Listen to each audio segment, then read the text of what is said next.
Thank you for the opportunity to present today.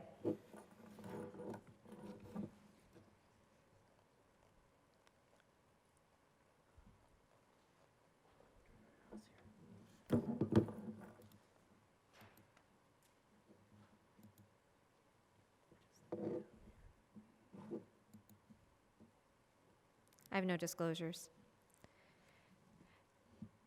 Today I'm going to talk about minimally invasive approaches to diverticulitis as well as C.diff. Sigmoid diverticulitis is a common disease in the Western world and results in significant number of hospitalizations each year. The incidence increases with age. Most uncomplicated cases are able to be managed with oral or IV antibiotics, and patients usually do not require any emergent surgery. The American Society of Colon and Rectal Surgeons presented updated guidelines in 2000 and most recently in 2014 for uncomplicated diverticulitis, and their thoughts are that each patient should be managed on a case-by-case basis. The Hinchey classification was developed before the advent of CT imaging and remains the most widely used classification system for diverticulitis. Treatment depends on the severity of disease. Small abscesses, Hinchey 1, shown in this figure, can be treated conservatively. Hinchey 2, pelvic abscesses at least 5 centimeters, are usually amenable to percutaneous drainage. Purulent diverticulitis, Hinchey 3, or feculent diverticulitis, Hinchey 4, usually require surgical intervention. Surgical management has evolved over the years. The 3-stage approach was first described by Mayo in 1907, involves washout and colostomy, colon resection, and ostomy reversal. The Hartmann's procedure, a 2-stage procedure, became standard of choice in the 1980s and involves resection and colostomy, followed by a stoma takedown.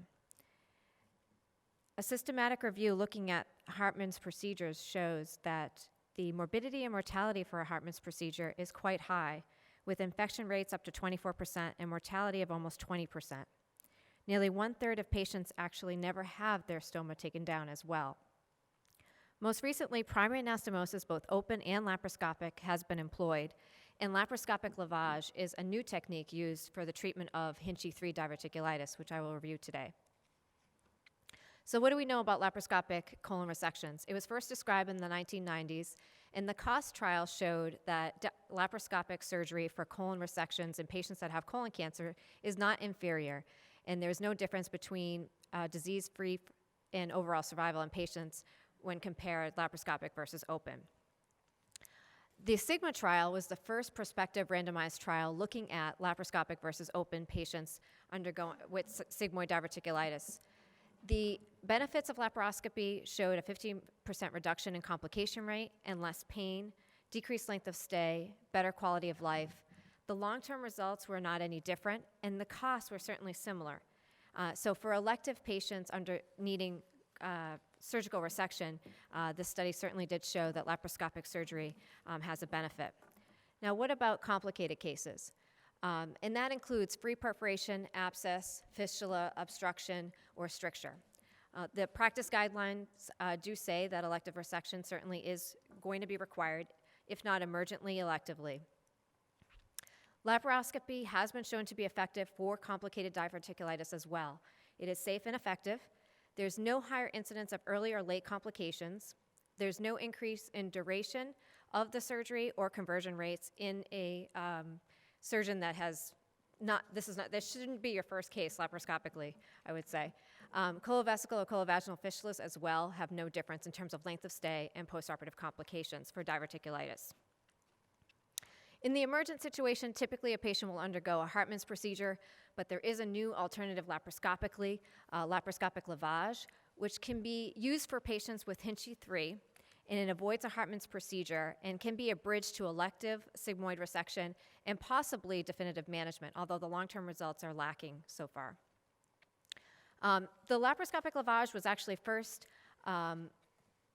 performed in Ireland in 1996 as an alternative to sigmoid resection, and this was followed by a multi-center trial of 100 patients, and 92 patients underwent laparoscopic lavage, When they went in there, patients that had feculent diverticulitis or Hinchey 4 were converted to open and underwent a Hartman's. And with this procedure, the abdomen is irrigated with at least 4 liters of warm normal saline and drains are left. And therefore, thereafter, IV antibiotics are continued and IV and then oral for a week. The morbidity and mortality is under 5% when compared to a Hartman's procedure. Only 2 patients in this study required an intervention for post-op abscess, and only 2 patients ended up having recurrent diverticulitis that underwent laparoscopic lavage. There's also been a systematic review of a laparoscopic lavage of over 800 patients, and the conversion rates in this group showed that patients with Hinchey 3 was 1%, and patients that had Hinchey 4 was 45%. The mortality rate was only 3%, reintervention rate 5%, and percutaneous drainage only 2%. And only 6% of patients in this systematic review were readmitted. And of those patients that were readmitted, 70% of them did need to have surgery.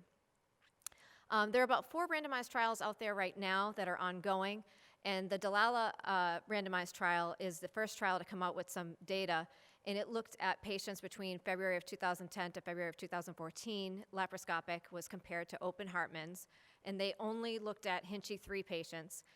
83 patients were in this study, 39 laparoscopic, and 36 underwent Hartman's. The morbidity and mortality were the same in both groups.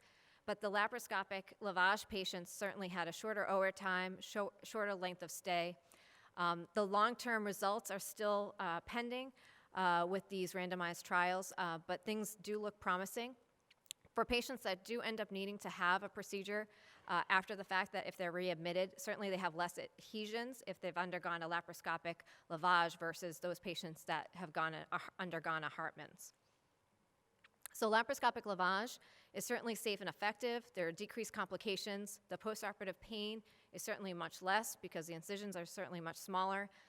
Low recurrence rate, and so far most patients require no resection. However, as I mentioned, the long-term results of that are still not available. Certainly laparoscopic lavage can be considered for patients that are hemodynamically stable, have low toxicity, and low comorbidities. Should be performed by a surgeon that has experience with laparoscopic surgery. And all of these studies were not done in patients with feculent peritonitis. Moving on to Clostridium difficile, or C.diff, certainly the most common cause of hospital-acquired diarrhea. The first-line treatment for sure for C.diff is discontinuing the antibiotics and getting them on the oral vancomycin, IV, or oral flagyl. The severity of disease is rising in the United States. Only 3 to 10%, however, of patients end up having fulminant disease, and those patients that do end up having fulminant disease certainly will require a surgical intervention. The standard of care for patients that require surgical intervention is a subtotal colectomy with ileostomy. The postoperative mortality for these patients is anywhere from 30 to 60%, and this is due to delay in surgical treatment, lack of guidelines, and certainly patients that develop fulminant C. difficile, their clinical course is often difficult to predict. There are multiple studies that show that have been out there that have actually provided some help in terms of criteria for patients that may potentially develop fulminant C. diff, and maybe good indicators of patients that need to have surgery sooner rather than later. And they're listed here: need for ICU, peritonitis, patients that require vasopressor support, if they have any respiratory failure, white blood cell count and bandemia of greater than 20% and 10% respectively, and a venous lactate of greater than 5. There's a new alternative laparoscopically for patients that do have fulminant C. diff and require surgical intervention that is less invasive. It avoids the morbidity of total colectomy and certainly has gained more acceptance of early surgical treatment. Certainly, C. difficile is a enterotoxin-mediated secretion of cytokines, and so by creating an ileostomy, what you're doing is ridding the colon of that toxin and just washing that toxin out so that patients can recover. This is the largest study out there right now looking at laparoscopic ostomy and lavage. And this included 42 patients, and patients underwent exploration and a diverting loop ileostomy, and that was followed by a colonic lavage in the operating room with 8 liters of warm polyethylene glycol via the ostomy, and that was followed by 10 days of vancomycin enemas followed by IV flagyl via that ostomy. And the mortality in this group was 19%, and they compared the mortality of a subtotal colectomy and ileostomy, and in the they used that as their historical control, and those patients had a mortality of 50%. Only 3 patients in this group ended up needing to have a total abdominal colectomy. So in conclusion, laparoscopic surgery can be safely used for diverticulitis when it is indicated. The advantages are known. Laparoscopic lavage is a newer procedure that is out there for diverticulitis, which is used and may be a bridge for patients to avoid Hartmann's. Certainly with regards to C. difficile, laparoscopic lavage and ostomy avoids a total colectomy and decreases the morbidity and mortality that is seen in these patients. Thank you.